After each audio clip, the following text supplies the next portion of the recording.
Hi guys, how are you? I hope you will be fine. Our today's lecture is on tenses. How many of you have command on tenses? Many students or many people, whether they are master level or initial level, they find difficulty in learning tenses. I am pretty sure if you watch this video till end, you will be able to learn or you will be able to use tenses in daily use easily. Yes, let's get started.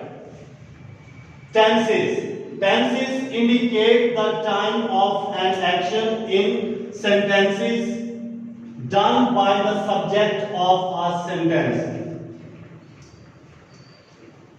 Tenses से मुराद किसी भी sentence के अंदर मौजूद जो काम होता है उसके वक्त को जाहिर करता है। टेंस किसी भी सेंटेंस के अंदर मौजूद जो सब्जेक्ट परफॉर्म करता है, जो काम, उसके वक्त को जाहिर करता है कि वो किस टाइम पर वो परफॉर्म किया गया। सपोज कि ये एक टाइम लाइन है, ये एक टाइम लाइन है। इस टाइम लाइन में हम यहां पर मौजूद हैं नाउ। ये हमारा पॉइंट एग्जिस्ट करता है यहां पे कि हम इस वक्त, हमारा जो प्रेजेंट है, जिस वक्त हम बात कर रहे हैं, जिस जमाने में मौजूद है हम, वो ये पॉइंट है। इससे before this point is our past. इस पॉइंट से जो पीछे का जो दौरानिया है, ड्यूरेशन है, वो सारा हमारा पास्ट है। और ऑनवर्ड दिस पॉइंट, इस पॉइंट से ऑनवर्ड जो भी हमारा टाइम है वो हमारा फ्यूचर है। तो देखिए, present an action take place in present time, यानी प्रेजेंट ये जाहिर करता है कि जो काम हाल में होता है, ठीक है, हाल में बाकी होता है, उसको जाहिर करता है। और past an action took place before the present time, before present time. और पास्ट ये जाहिर करता है कि कोई एक्शन जो प्रेजेंट टाइम से पहले वाक़ई हुआ। Future an action will take place after the present moment. और फ्यूचर हमें यह बताता है कि जो प्रेजेंट टाइम है, जो प्रेजेंट मोमेंट जो चल रहा है, उसके बाद कोई एक्शन परफॉर्म किया जाएगा। We categorize the tenses into three types. Number one, past, present and future. First of all, we will learn about simple present tense. Simple present tense के बारे में सबसे पहले आज हम पढ़ने लगे हैं। और इसका सबसे पहले जो बेटा इसकी डेफिनेशन क्या बनती है, simple present tense indicates an action happens in present time, कि उस एक्शन को जाहिर करता है, बताता है उस एक्शन के बारे में जो मौजूदा वक्त में होता है, परफॉर्म किया जाता है, उसको जाहिर करता है। अब इसके यूजेस के बारे में देखिए बेटा कि प्रेजेंट इंडेफिनिट टेंस कहां-कहां यूज किया जाता है। First of all, habits and routines. Present simple tense is used for habitual action और फॉर हैबिट्स एंड रूटीन्स।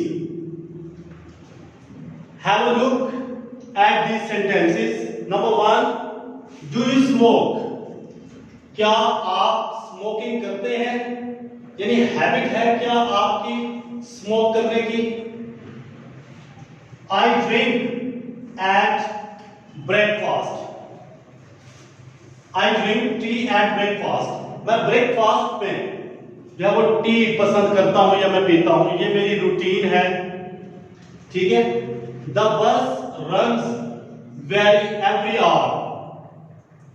बस हर घंटे चलती है या निकलती है यहां से। ये है बेटा हैबिट और रूटीन को के सेंटेंसेस।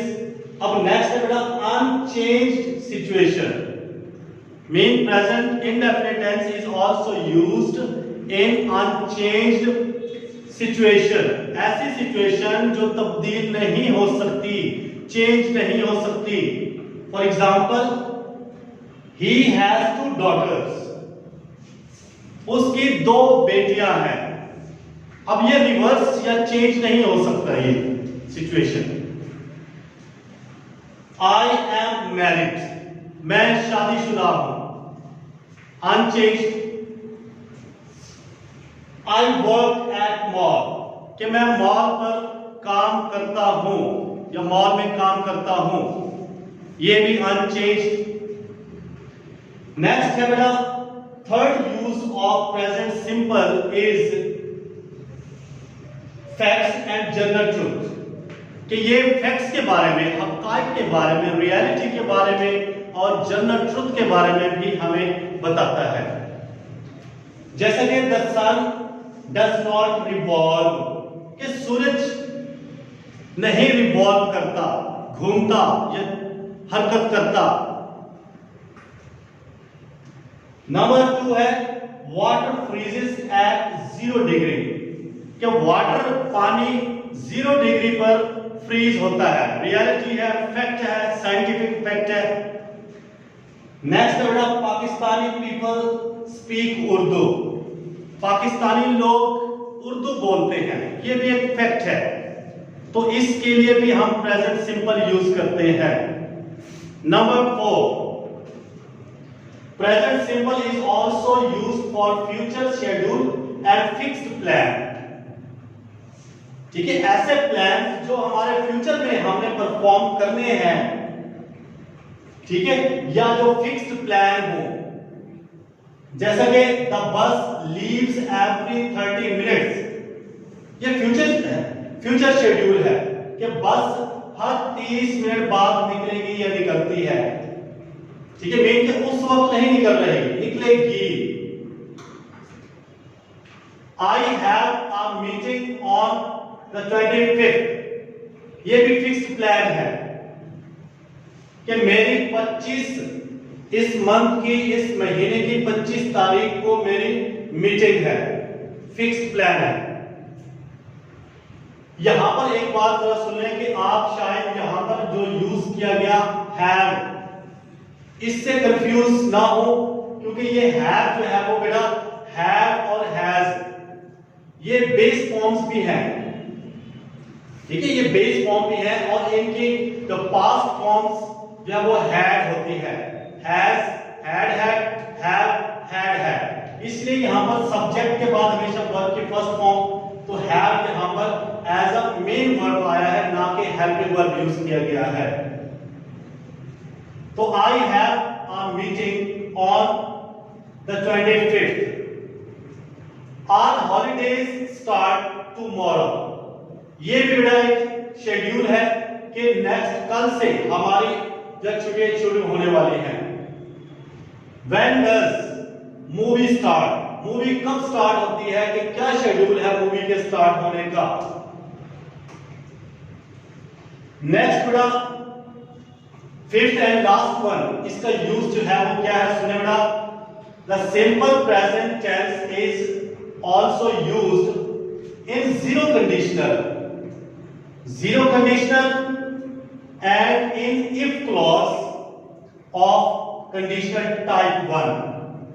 एक तो प्रेजेंट सिंपल जीरो कंडीशनल में यूज किया जाता है दोनों क्लॉजेस में, इफ क्लॉज में भी और मेन क्लॉज में भी। जबकि कंडीशनल टाइप 1 में जो हमारे पास इफ क्लॉज होगी उसमें प्रेजेंट इंडेफिनिट टेंस यूज किया जाएगा या सिंपल प्रेजेंट यूज किया जाएगा। Have a look on these sentences. If you freeze water it turns into ice. अब दोनों देखें बेटा, if you freeze water present simple है, इट टर्न्स इनटू आइस ये भी प्रेजेंट सिंपल है। तो दोनों प्रेजेंट सिंपल जब एक टेंस में मौजूद होते हैं कंडीशनल में, उसको कंडीशनल जीरो कहते हैं। इसके बाद देखिए बेटा, if people eat too much, ये भी प्रेजेंट सिंपल है। दे गेट फैट, जो लोग ज्यादा खाते हैं वो मोटे हो जाते हैं। तो ये भी प्रेजेंट सिंपल, ये भी प्रेजेंट सिंपल, इसलिए ये भी कंडीशनल जीरो कंडीशनल का सेंटेंस है बेटा। नेक्स्ट टू सेंटेंसेस देखें। इफ आई वेक लेट, अब देखें इफ क्लॉज में प्रेजेंट सिंपल है, आई और wake first form of verb use की गई है। तो if I wake late I will miss the bus, यहां पे फ्यूचर है, तो हमने ये देखना है कि प्रेजेंट सिंपल यहां इफ क्लॉज में इस्तेमाल किया गया है। और इसमें देखें I will help you if you come to me, मैं तुम्हारी मदद करूंगा अगर तुम मेरे पास आओगे। तो यहां पर बेटा देखें इफ क्लॉज में भी प्रेजेंट सिंपल इस्तेमाल किया गया है। तो ऐसा सेंटेंस जिसकी इफ क्लॉज में प्रेजेंट इंडेफिनिट और मेन क्लॉज में फ्यूचर इंडेफिनिट टेंस यूज किया जाए, ऐसा कंडीशनल टाइप 1 होता है। ये बेटा इसके यूजेस थे कि प्रेजेंट सिंपल को हम कहां-कहां यूज कर सकते हैं। इसके अलावा इसकी उर्दू में कुछ शायर जो है वो पाकिस्तानी लोग या कोई ऐसे जिनको स्टूडेंट्स जिनको सही तरह समझ ना आए कि ऐसे सेंटेंसेस कहां हम यूज करते हैं, तो उनके लिए मैं आसानी कर दूं कि ऐसे सेंटेंसेस जिनके आखिर में उर्दू सेंटेंसेस जिनके आखिर में ता है, ती है या ते है, आए, तो ऐसे सेंटेंसेस उर्दू सेंटेंसेस में भी हम प्रेजेंट इंडेफिनिट टेंस यूज करते हैं। जी अब बेटा आ जाए स्ट्रक्चर की तरफ। इस स्ट्रक्चर की तरफ आ जाएंगे, how to make a sentence, एक सेंटेंस हम कैसे बनाएंगे। अब इसमें बेटा देखें, एक पॉजिटिव सेंटेंस होता है यानी अफर्मेटिव या असर्टिव, ठीक है, अफर्मेटिव सेंटेंस। दूसरा नेगेटिव, थर्ड इंट्रोगेटिव, नेक्स्ट बेटा इंट्रोनेगेटिव। जी बेटा अब सबसे पहले देखें पॉजिटिव सेंटेंस में सबसे पहले बेटा हम सब्जेक्ट यूज करते हैं। इसके बाद वर्ब की base form, base form means first form of verb. अगर हमारे पास सब्जेक्ट ही, शी और इट या कोई सिंगुलर नाउन होगा तो उसके साथ हम एस या ईएस का भी यूज करेंगे। और इसके बाद ऑब्जेक्ट, ऑब्जेक्ट के बाद बेटा फुल स्टॉप पॉजिटिव सेंटेंस में। नेगेटिव सेंटेंस में देखिए बेटा सब्जेक्ट डू नॉट या डज नॉट, डू नॉट या डज नॉट, और इसके बाद बेस फॉर्म ऑफ वर्ब यानी फर्स्ट फॉर्म ऑफ वर्ब, और उसके बाद ऑब्जेक्ट, फिर दोबारा फिर फुल स्टॉप बेटा। अब है इंट्रोगेटिव सेंटेंस। इंट्रोगेटिव दो तरह के होते हैं बेटा। एक सेंटेंस ऐसा होता है इंट्रोगेटिव जो हेल्पिंग वर्ब से स्टार्ट होता है, do, does, has, have, had, will, shall, can, could, may, might, helping verb से स्टार्ट होते हैं।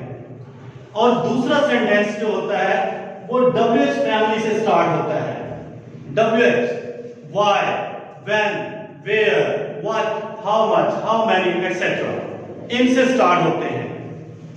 तो इसमें कोई ज्यादा डिफरेंस नहीं। सुनिए बेटा, अगर WH के अलावा हेल्पिंग वर्ब से स्टार्ट हो रहा है सेंटेंस आपका, तो उसमें बेटा डू या डज यूज करेंगे। पहले डू या डज में से एक आएगा, उसके बाद सब्जेक्ट, उसके बाद बेस फॉर्म ऑफ वर्ब, और उसके बाद ऑब्जेक्ट, और लास्ट में इंट्रोगेशन मार्क।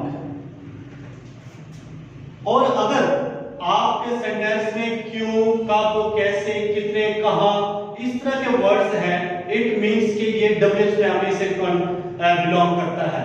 तो उसके लिए हमने बेटा WH वर्ड को पहले यूज करना है। तो सबसे पहले WH वर्ड, उसके बाद डू और डज यूज किया जाएगा, फिर सब्जेक्ट यूज किया जाएगा, और फिर बेस फॉर्म ऑफ वर्ब। इसके बाद आ जाता है इंट्रोनेगेटिव सेंटेंस, जिसमें इंटेरोगेशन भी हो और नेगेशन भी हो, कि सवालिया भी हो और उसमें नफी भी की जाए, इनकार भी किया जाए किसी सेंटेंस से। फॉर एग्जाम्पल उर्दू में हम कह सकते हैं कि क्या तुम स्कूल नहीं जाते हो, या तुम स्कूल क्यों नहीं गए। क्वेश्चन भी कर लिया और उसमें नेगेटिव सेंस भी आ गई, दोनों चीजें इसमें हैं। तो ऐसे सेंटेंस को इंट्रोनेगेटिव कहा जाता है। तो इसमें बेटा WH वर्ड अगर है तो WH वर्ड पहले आएगा, उसके बाद डू या डज इस्तेमाल करना है, उसके बाद सब्जेक्ट यूज करना है। सब्जेक्ट के फौरन बाद नॉट के बाद वही बेस फॉर्म ऑफ वर्ब यानी फर्स्ट फॉर्म ऑफ वर्ब, और फिर ऑब्जेक्ट और फिर इंट्रोगेशन मार्क। ये है बेटा स्ट्रक्चर सेंटेंस को बनाने का। अब हम देखते हैं कि डू हम किसके साथ यूज करें और डज किसके साथ यूज करें, ये जरा माइंड में रखिएगा बेटा। सबसे पहले डू पे आए। डू आई के साथ I do, we do, you do, they do, Ahmad and Ali do. यानी जब कंपाउंड सब्जेक्ट होगा, दो या दो से ज्यादा जब काम करने वाले होंगे तो उनके साथ भी डू इस्तेमाल होगा। अगर इसको नेगेटिव बनाएंगे तब भी सेम स्ट्रक्चर रहेगा, I do not, we do not, you do not, they do not and Ahmad and Ali do not. अब आ जाए डज। डज बेटा किन सब्जेक्ट्स के साथ आएगा, he does, she does, it does and Ahmad does. अगर नेगेटिव में इस्तेमाल करना है तो he does not, she does not, it does not और अहमद डज नॉट। ये है बेटा इसका स्ट्रक्चर। अब एक पॉइंट नोट है इसका बेटा, ये जरा याद रखिएगा, इसके 3 पॉइंट। इसमें है बेटा third person singular verb always ends in S. Third person जब भी किसी सेंटेंस में आएगा, सिंपल सेंटेंस में, पॉजिटिव सेंटेंस में, तो उसके साथ हमेशा एस लगा हुआ होगा। फॉर एग्जाम्पल वॉक, ठीक है, वॉक है तो वॉक के साथ एस, वॉक्स। नीड है तो नीड के साथ एस, शाइन है तो शाइन के साथ एस।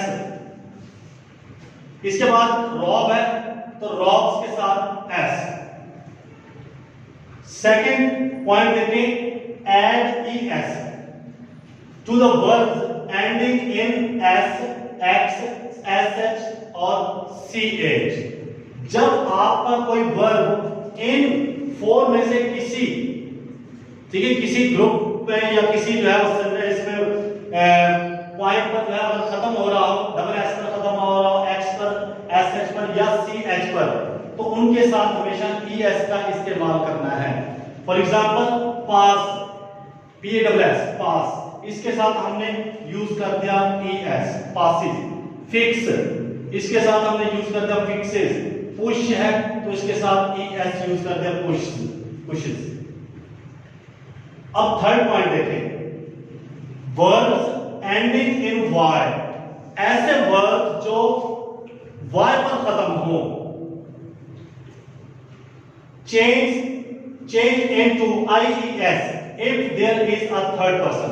अगर वो थर्ड पर्सन के साथ इस्तेमाल किए गए हैं तो उस Y को कट करके उसकी जगह IES यूज करेंगे। एक एग्जांपल देखें, क्राई, क्राई या कैरी का भी कैरीज आ जाएगा, क्राई का क्राइज, Y की जगह EIES। फ्लाई, Y पे खत्म हो रहा है तो इसके साथ भी IES। ड्राई, Y पे खत्म हो रहा है, इसके साथ भी IES, ड्राइज। ये बेटा आज का हमारा टेंस था। उम्मीद है कि आप लोगों के काफी जो है जो प्रॉब्लम हो गई वो सॉल्व हो चुकी होगी। अगर ऐसा है तो कमेंट्स में जरूर जो है आप लोगों ने, अगर कोई मजीद बेहतर बनाने की जरूरत है तो सजेशन दीजिएगा। अगर अप्रिशिएट करने की बात है तो अप्रिशिएट जरूर कीजिएगा। एक नए लेक्चर और नए टेंस के साथ हाजिर होते हैं, तब तक के लिए इजाजत, अल्लाह हाफिज।